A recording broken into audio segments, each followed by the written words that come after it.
Vianey Arana. She's got our fair forecast, our 4th of July forecast, all of it. A lot of fun stuff going on. Beautiful weather if you're going to be heading up to Marin. Not going to be too hot out there. Lots of sunshine.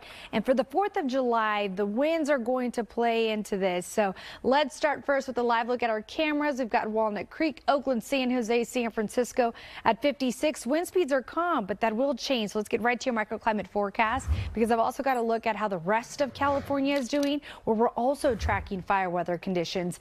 Now, right now, we've got 50s and 60s across the board. Heading into tomorrow, with the exception of the interior, we're going to notice some cooling changes happening right around that Tracy area where it's been very warm. But look at the wind speeds. I want to start with this because it's calm right now, but as we inch forward into late Thursday, especially into Friday, we're going to see the winds begin to kick up. We do have an active system just to our east here. Of course, we had been monitoring that system to our north. That has now moved out of the area, and what we're going to see moving in tonight and into tomorrow is going to be, of course, that summer fog that we've been enjoying around the coast, typical for San Francisco. But tomorrow, especially in the morning, you're going to notice it moving in a bit further inland, including Santa Rosa, Napa, Danville, Fremont, stretching all the way down through parts of Gilroy right around 6 a.m. So that'll be a part of that morning commute for sure. Now, looking into that afternoon, 1 o'clock hour, we start to get some clearing inland, but the breezy winds will begin to pick up,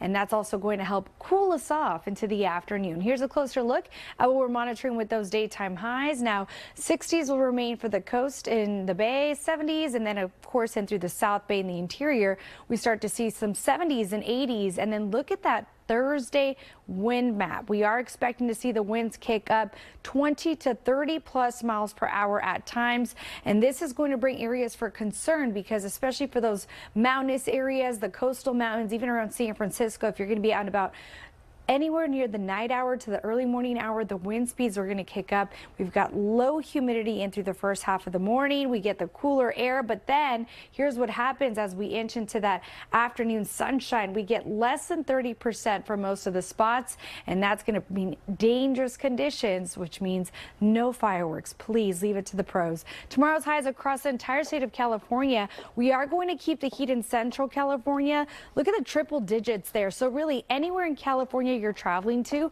we're dealing with dry conditions, and that's going to remain a factor really for the entire month of July. Inching into June, we're going to keep the dry forecast. Saturday and Sunday will be beautiful. I think the warmest day for San Francisco will be Sunday, and then inland daytime highs climbing into the 80s into the weekend. But the 4th of July looking good with that fog, though, still a concern for fireworks shows around the coast. Yeah, for sure. Okay, thank you, Vianey.